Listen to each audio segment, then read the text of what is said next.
Jetzt fangen wir an mit unserer Fernsehsendung Unsere Familien über unsere deutsche brasilianische Kultur und Geschichte und auch über diese Verbindung zwischen Deutschland und Brasilien. Começa neste momento mais programa Unsere Familien sobre a nossa história, a nossa cultura teuto-gaúcha, teuto-brasileira, aqui nos estúdios da Vale TV. A gente tem a alegria de ter conosco hoje meu colega, jornalista Moacir Fritzen, meu conterrâneo hoje da cidade de Novo Hamburgo. Minha saudação especial a ti, Felipe, né? E a todos que nos assistem, nos ouvem. Um prazer, uma satisfação estar aqui. Moacir e eu, toda hora trocamos e-mails, WhatsApp, né? Pela pesquisa, genealogia, história, imigração alemã, cultura germânica. Moacir, de quando surgiu em ti esse interesse pela história, pela preservação da história? Olha, Felipe, dá para se dizer praticamente desde que eu vim ao mundo, né? Desde que eu nasci. Desde pequenininho eu sempre gostava de conversar com, principalmente os mais idosos, né? Com meus avós, com meus tios, com minhas tias. Eu ouvir as histórias, né? As lembranças que eles tinham de gerações inclusive anteriores às deles, né? Então, desde pequenininho eu já sempre tive interesse, sempre questionava e perguntava e procurava saber mais, né? Sempre gostei também de objetos, de relíquias da família e de saber tudo a respeito dos meus antepassados. Então, isso já vem desde o berço, dá para se dizer assim. Guardava objetos, fotos, documentos? Sim, fotos assim da minha família eu não tenho tantas assim, né? Nós temos uma pessoa na minha família que é minha tia e minha madrinha, a quem eu aproveito e mando um abraço, né? A Anísia Fritz, né? Ela é casada com Fritz. Ela é praticamente o que eu sempre chamo e denomino ela quase que como uma guardiã dos tesouros da família, né? Então ela que guarda os documentos, né? As fotos, as recordações da família, praticamente tudo está com ela, né? Eu recorro a ela muitas vezes quando eu preciso de algum dado, alguma informação, algum documento, né? Ela realmente tem essa responsabilidade e ela cuida com muito prazer, com muito amor e dedicação, claro, né? Porque não é simplesmente enfiar numa gaveta, né, Felipe? A gente volta e meia tem que consultar aquele material também. Você fala alemão? Fala o Hunsrück? Aprendeu de pequeno? Sim, desde criança eu aprendi com os meus familiares, né? A falar o famoso Hunsrück Plattdeutsch, né? Que se diz aqui no interior, né? Wie mir in unserer Kolonie sprechen. Né? Yeah. E desde pequenininho com os familiares e depois, então, no ensino fundamental ainda tive aula de alemão, padrão, mas era algo assim muito básico, né? Na rede municipal, isso já morando em Ivoti. E depois, agora, de 2017 para cá, então eu estudei, né, alemão padrão na SK Idiomas Intercâmbios, em São Leopoldo, com a Solange nossa amiga, Kamphorst, né, e com a Arielle Bauermann, né, grandes professoras, ótimas pessoas, minhas amigas pessoais, inclusive, né, eu estudei lá. Então eu fiz 3 anos de alemão padrão, né?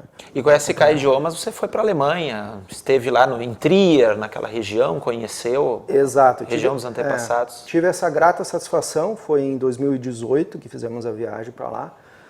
O convite para mim partiu da própria Arielle, né? Ela viu que eu gostava da história da família e tudo mais, e elas elaboraram justamente um intercâmbio histórico e cultural pela região do Hunsrück e pelo Saarland, né? E então ela me convidou, eu ingressei no grupo e tudo mais, e conciliou ainda também com a questão do primeiro documentário, né? Do Für immer para sempre, que eu fui coautor junto com o Marcelo Schmitz-Kolar, grande jornalista também, muito competente e grande pessoa também. E coincidiu que então a gente pôde fazer a exibição também do documentário lá em Trier, na TASE Trier, que era a escola parceira, né, desse intercâmbio. E eu fui para lá já com o objetivo traçado de conhecer o local de origem da família Fritzen, né? Consultei lá o material que ela tinha, então ali eu descobri o nome dos meus trisavós, e através dos trisavós buscando, fui indo cada vez mais para trás, até chegar ao meu pentavô, que daí eu descobri que foi ele, o imigrante alemão que veio para cá, né? Que era o Johann Stefan Fritzen, meu pentavô, casado com a Anna Katharina Konrad, e descobri que eles tinham saído da cidade de Burg-Mosel, né, no Vale do Rio Mosel. Então, com essas informações, uma base da árvore genealógica montada, a Arielle e a Solange enviaram isso para colaboradores que eles tinham lá na Alemanha, para que então fosse elaborado o roteiro, né, que eu e os outros demais integrantes Vocês do nosso passaram grupo. exatamente pelas cidades de onde veio cada um dos familiares ou mais a região? De alguns foram encontradas as cidades, né? De outros não. Ou porque era uma região muito longe, né? Ou porque os dados que se tinham não permitiam descobrir de onde era a família, né? Então, alguns do nosso grupo tiveram a grata satisfação de visitar, sim, as cidades de origem dos seus antepassados. Eu fui um desses agraciados, graças a Deus, né? Então, eu fui para Rail, né? E o meu guia... Então, a gente, dentro de um roteiro de 2 semanas, a gente tinha um dia para fazer pesquisa na Diocese de Trier, para procurar registros, né? E tivemos também um dia, então, para visitar as cidades de origem dos seus antepassados, dentro de todo o cronograma, de todo o programa. Então, naquele dia que eu fui para Rail e Burg-Mosel, eu tive como guia, também grande figura, um pesquisador, um conhecedor profundo da imigração alemã e gente boa pra caramba, que é o Wilhelm Vollmann, né? Ele é tão gente boa que ele não gosta de ser chamado de Herr Vollmann, ele diz assim, me chama de Wilhelm. E então ele foi o meu guia naquele dia, né? E olha, um detalhe, chama-se pelo primeiro nome, porque na verdade lá a maioria gosta de ser chamado pelo sobrenome, né? E como você disse, Herr, senhor, e aí depois o sobrenome. Exato, então ele foi o meu guia naquele dia. Então nós fomos para Rail Burg-Mosel, no Vale do Rio Mosel. Então no carro ainda comigo estava meu também colega jornalista, na época, o Fábio Radke, né? Também estava comigo no carro. Foi meu colega na Fevale como acadêmicos juntos. E estava também a Dirce Kaiser, também estava junto, eu e o Willem, então, né? Então nós percorremos... e a Helena Maria Jung, uma professora de artes de São Leopoldo, que inclusive acho que está na comissão do bicentenário da imigração alemã. Então, nós fomos no período da manhã, primeiro para Rail. Inclusive, quando a gente estava passando pela rodovia alemã lá, eu vi um canteiro com um letreiro escrito Burg-Mosel, né? Então, eu disse para ele, só que em alemão, que nós já estávamos passando pela cidade, né? E daí ele disse, Nein, ich habe eine Überraschung, né? Ou seja, eu tenho uma surpresa. Então, tá, tudo bem. Então ele andou mais um pedacinho muito curto, atravessou uma ponte e paramos do lado da igreja católica e um pároco lá nos recebeu, um padre, um sacerdote. Então nós estávamos em Rail. Ou seja, nós só atravessamos o rio Mosel para o outro lado, para outra margem. Burg-Mosel fica de uma margem do rio Mosel e Rail fica do outro lado. Então lá o padre nos mostrou toda a igreja por lá, nos mostrou um monumento que tem ao lado da igreja, que praticamente, dá para se dizer, eu chamo de obelisco, não sei se isso tem um nome correto, aquilo lá, mas na base dele haviam placas com nomes de soldados alemães mortos na Segunda Guerra. E eu comecei a observar que tinha vários nomes com o sobrenome Fritzen, né? E a maioria deles mortos muito jovens, em torno de 20 e poucos anos, e com exceção de todos eles tinham morrido na Rússia, ou seja, estavam combatendo na Segunda Guerra na Rússia e acabaram morrendo em combate. Então depois fomos ao cemitério, né, de Rail, e lá estavam vários túmulos com o sobrenome Fritzen. Com um detalhe, né, Felipe, a maioria dos cemitérios alemães só tem túmulos de 25 anos para cá. Né? Mais de 25 anos eles removem os restos mortais, né? Então, aí uma hora o Willem me disse, hast du verstanden? Se eu tinha entendido. Aí eu disse, sim, eu entendi, né? Que o Johann Stefan Fritzen, na verdade, não era de Burg-Mosel, ele era de Rail. Por isso que tinha tantos túmulos de Fritzen lá. E daí depois dali nós fomos para Burgmosel, que então era só atravessar a ponte de novo para o outro lado. Então nós fomos na igreja de Burgmosel.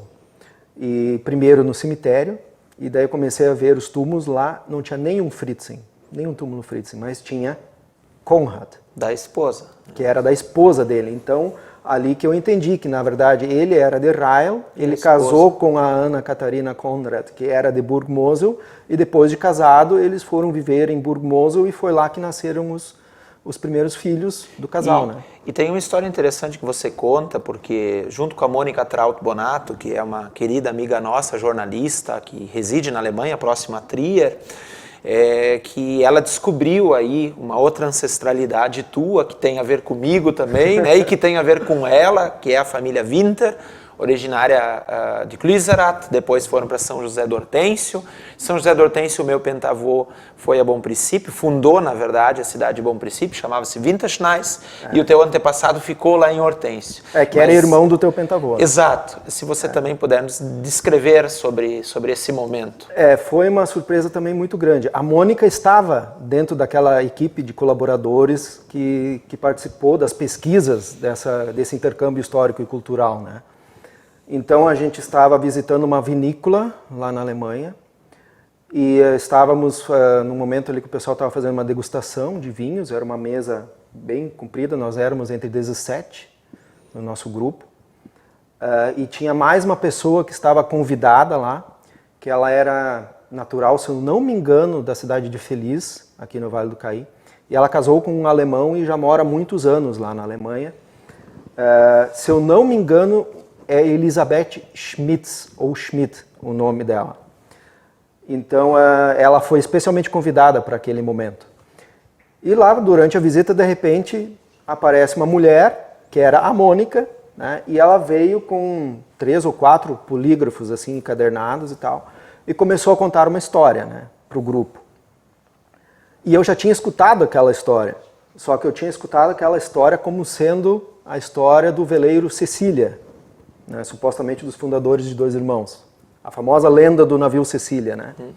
Então ela contou que o navio, né, enfrentou uma tempestade no Canal da Mancha, que quebraram-se 3 mastros do navio, que aquele pessoal todo ficou à deriva, que fatalmente eles morreriam de fome, de sede, de frio, porque era uma temperatura congelante, né? Mas que foram resgatados por um navio inglês que passava por lá, que foram levados para a cidade de Falmouth, né, e que lá permaneceram quase 1 ano, até que conseguiram vir uma outra embarcação, chegar até o Rio de Janeiro, posteriormente até o Rio Grande do Sul. E daí ela disse assim, e se aquelas pessoas não tivessem sido resgatadas, se elas tivessem morrido, 4 pessoas que estão nessa mesa, neste momento, não estariam aqui. Porque aquelas pessoas teriam morrido, não teriam gerado descendentes. E essas 4 pessoas são descendentes de passageiros daquele navio. Que depois ela disse que era o navio Helena e Maria, e não Cecília, né? Então, essas 4 pessoas eram ela própria, Mônica, né, Traut-Bonato, a minha colega de viagem, a Maria Goretti Feiten, que mora aqui em Novo Hamburgo, né, eu e a própria Elisabeth Schmitz, aquela que foi especialmente convidada para aquele evento, né? Nós 4 não teria sido, nenhum de nós teria... Aí você, mas como eu estou nesse meio aqui, que família? Né? Por qual família, né? Então ela depois entregou aqueles polígrafos para nós, né? Eu tenho um desses, né? E que tinha ali várias documentações antigas, claro, tudo obviamente em alemão, né? Então depois reservadamente ela me explicou que eu era descendente de Winter, né? Eu sabia que eu tinha a minha bisavó, né, que era a Elisabeth Ode Fritzen, casada com o João Fritzen, são meus bisavós. E eu sabia que a Elisabeth Ode era filha do Peter Ode e da Gertrudes Winter Ode. O meu laço estava com a Gertrudes. A Gertrudes era filha do Jakob, né, Winter, que era irmão do Wilhelm Winter, né, do Guilherme Winter. Então isso depois, a Mônica me explicando, daí que eu entendi. E depois, vindo para o Brasil, eu te procurei, inclusive, né? Te procurei, e daí você confirmou aquilo que a Mônica já tinha me dito, né? Só que eu ainda, quando eu retornei para o Brasil, eu estava ainda em dúvida na época se eu era descendente do Wilhelm ou do Jacob, né? E você na época me esclareceu que eu era descendente do Jacob, do irmão do teu pentavô, né? Então os nossos pentavós eram irmãos, né? E além dessa descoberta, hoje o Moacir, junto com a Mônica, está realizando um trabalho de pesquisa e de escrita sobre a história de Guilherme Winter, né, e da família Winter, né? E vai ser com certeza uma obra muito diferente, porque Moacir, assim como eu, brasileiro, né, e a Mônica alemã, né? Então, escrito aí aqui e lá. Então, se você também puder descrever como tem sido essa pesquisa, essas descobertas, essa troca de material, de conhecimento entre vocês, né, e o andamento dessa produção. Eu fiquei muito feliz, muito contente com o convite, né, da Mônica. O convite partiu dela, né, o projeto, a concepção toda foi dela, né. O propósito dela é escrever um romance histórico, né, contando a história da família Winter, tendo o Wilhelm Winter como personagem principal, né? Narrando desde antes do nascimento, acho que do próprio Wilhelm Winter, né? A questão da família mesmo, lá em Kliserat, né? E de como eles atravessaram todo o Vale do Rio Mosel, de como eles foram para a Holanda, do período que eles ficaram lá retidos, esperando documentação, né, o trágico acidente do veleiro Helena e Maria, o período lá em Falmouth, né, e de como eles chegaram até o Rio de Janeiro, né. O propósito dela era escrever essa parte. E daí ela me convidou para eu escrever sobre o que aconteceu depois da chegada dos Winter ao Rio de Janeiro, né. E eu prontamente aceitei, né. Então estamos desde o ano passado já pesquisando mais a fundo, já tivemos algumas descobertas, né, algumas surpresas, né, vasculhando aí principalmente documentos, né, falando com pessoas, né, falando contigo também, trocando ideias, né, e desde lá também, claro, eu e a Mônica estamos em contato bastante frequente, né, até porque para que eu escreva a minha parte, eu tenho que ter conhecimento da parte dela, né, porque senão daqui a pouco eu escrevo uma coisa que desmente o que ela escreveu, né? Então, e a ideia também dela, inclusive, é que isso seja feito depois um livro. A gente não sabe ainda a proporção que isso vai ter, se vai ter 1 volume, 2 volumes. Isso depende da quantidade de informação, de dados e da história que a gente conseguir desvendar, né? Mas a proposta é que seja, inclusive, bilíngue, né? E que esteja acessível tanto aqui no Brasil quanto lá na Alemanha. Então, para que se una, né, o pessoal aqui do Brasil com o pessoal lá da Alemanha. E seja, na verdade, um grande intercâmbio, né? E é uma história, claro, às vezes falta peças nesse quebra-cabeças, né? Sim. Mas o Winter casou 2 vezes, teve vários filhos, teve 8 filhos, estávamos nessa... Quantos eram? Isso também havia dúvidas, né, nas pesquisas, nos livros, na internet. O nome da segunda esposa, inclusive, a descoberta foi tua, né? Inclusive o nome da segunda esposa dele, Apolinária Weber, né? Então, várias coisas se descobriu, né? A gente já descobriu, por exemplo, a Mônica, desde que eu a conheci, ela batia forte muito em 2 questões. A primeira delas, sobre a questão do navio, Helena e Maria. Ela, desde o início, ela defendia que não havia o veleiro Cecília, o nome não era Cecília, que era Helena e Maria. Né? Agora, claro, Décio Schauren, né? O Friedrich Rittenberger, se não me engano, acho que é o colega, que é o pesquisador, os dois juntos fizeram um trabalho maravilhoso e colocaram muita luz em cima desse assunto, né? Estão realmente de parabéns, né? Desvendaram muita coisa pela obra que fizeram, e eu sei que é um trabalho difícil, é um trabalho muito árduo, né? Então ela batia desde o início, lá na Alemanha, quando eu estava lá em 2018, ela já me falou, não é Cecília, é Helena e Maria, né? O que a obra agora do Décio e do Rittenberger veio confirmar. Sim, mas né? de qualquer forma registrar que a Mônica foi uma precursora, assim, né? Sim, nesses dados. E outra questão que ela sempre defendeu é que a data de nascimento do Wilhelm Winter que se usava aqui não era a correta, né? Inclusive é a que está na placa lá no cemitério, lá em Bom Princípio, que diz que foi em maio de 1807.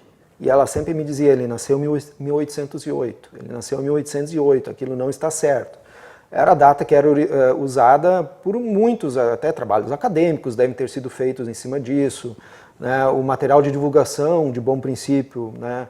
Muitas vezes cita essa data, no próprio Wikipedia está essa data. Então eu disse para a Mônica, olha, para ter a certeza, temos que ir na Diocese de Trier e tentar conseguir o registro de nascimento dele correto. E daí se confirmou a teoria dela também, né, que então agora temos o registro de nascimento dele, né, nas documentações da Diocese de Trier, e lá está a data correta de nascimento dele, 22 de abril de 1808. Né, essa é a data exata do nascimento dele, que está registrado lá nos livros da Diocese de Trier. Então, mais uma vez, ela estava correta, né? A suspeita dela veio a se confirmar, né? E ela continua pesquisando, ela já tem bastante coisa escrita já. O trabalho dela está bem mais adiantado que o meu, até porque ela começou muito antes do que eu, né? E ela, pelo que eu entendi agora, ela continua ainda em contato, principalmente com o pessoal lá da Holanda e acho que com o pessoal da Inglaterra também, para obter mais detalhes sobre aqueles dois períodos, né? Em que os Winters estiveram tanto na Holanda antes de ir embora de lá, e o período em Falmouth também, né? Moacir, você, como disse antes do Marcelo Colar, né, nosso colega jornalista, vocês fizeram um trabalho muito bonito, que o Für Immer, tanto o Para Sempre quanto Gerações, dois documentários sobre essa cultura aqui, vamos dizer, teuto-gaúcha, né? Essas incorporações e o que representa essa cultura aqui para nós. Vocês também puderam nos destacar sobre esse trabalho, né? Que eu também vi, gostei, foi muito bonito, um trabalho lindo com imagens, a qualidade das imagens, a qualidade do texto, a qualidade do conteúdo. Então, com certeza tudo é um desafio, mas a produção de vocês e por esse interior também. Foi um trabalho árduo, muito bacana. O idealizador desse projeto é o Fernando Alberto Guzmão, né? A ideia é dele, né? A proposta do projeto partiu dele. Muito louvável, né? Eu acho que foi brilhante a ideia dele. O Jason Rodrigues, na época como editor-chefe do Jornal NH, foi quem coordenou, né, a questão toda, né, o projeto todo. E eu e o Marcelo Colar fomos, vamos dizer, os produtores, né? Quem colocou a mão na massa. Texto e imagem. Texto, imagem, vídeo. Edição, finalização, isso. Né? Uhum. E, claro, a primeira experiência, né, ela quase sempre serve de um grande aprendizado, né? Porque foi a primeira experiência, tanto minha quanto do Marcelo, de produzir, de captar imagens para um documentário, né? E a ideia logo foi que o primeiro fosse todo ele captado, as gravações, o áudio todo ele, as falas, todos os depoimentos, todos eles, ou no Hunsrück-Plattdeutsch ou no alemão padrão, né? Para que isso fosse um diferencial e para destacar, e o foco foi o legado da imigração alemã. E um dos legados é justamente hoje o fato de nós vivermos numa região poliglota, né? O que é um diferencial, pouca gente se dá conta disso, mas é um diferencial. Muitas regiões no Brasil não vivem assim. Muitas regiões não vivem isso, né? Nós estamos aqui numa região poliglota, né? Uhum. Isso conta muitos pontos a nosso favor, né? Então, e buscar fontes, entrevistas e histórias foi muito bacana, foi muito legal. E depois do trabalho finalizado, né, ele virou reportagens no material impresso também, além do conteúdo em vídeo, né? O primeiro ele tem uma duração mais curta, né? Ele tem 18 minutos em torno disso, mas ele deu um trabalho muito grande porque nós tivemos que fazer toda a legenda dele em português, né? Porque o pessoal também que não entende o Hunsrück-Plattdeutsch e o alemão padrão pudesse entender o que estava sendo dito, né? Uhum. E depois, então, o segundo documentário, então, gradativamente ele foi indo para o português. Se tu assistir o primeiro e logo na sequência assistir o segundo, provavelmente vais notar essa transição, né, do Hunsrück-Plattdeutsch, do alemão padrão, para o português. Ele termina já todas as falas em português, o segundo, né? O segundo já com uma duração muito maior, né, mais de 40 minutos, né? E teve uma repercussão muito boa. E o primeiro documentário premiado, inclusive. O primeiro deles... Fiquei muito feliz que foi o vencedor do Prêmio Ari, de Jornalismo da Associação Rio Grandense de Imprensa, é o prêmio mais tradicional do jornalismo, não só do Estado, do país. Nós ganhamos, o prêmio foi na 59ª edição. Não tem nenhum prêmio no país da área do jornalismo tão longevo e ininterrupto, né, na área do jornalismo. E ele ganhou na categoria reportagem cultural. Né, tem várias categorias, mas uma delas era de reportagem cultural. Fomos agraciados. Então esse foi exibido na Alemanha, né?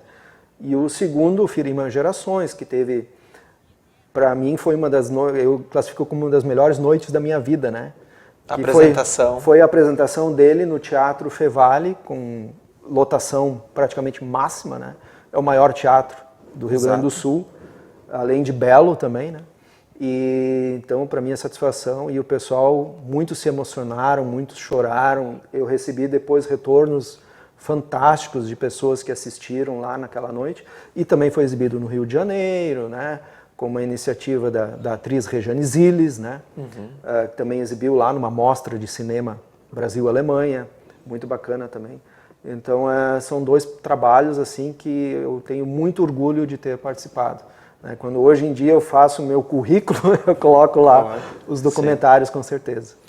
Obrigado, Moacir, né, pela tua presença, por trazer aqui para nós tantas histórias e compartilhar conosco, comigo, que já conheço uma parte delas, né, através até dos Winter ali, a gente toda hora troca aí material, e as pessoas que nos acompanham, né, que possam continuar nos acompanhando através da TV, através da internet, do Facebook, do YouTube, através do site e da nossa página Unsere Familien.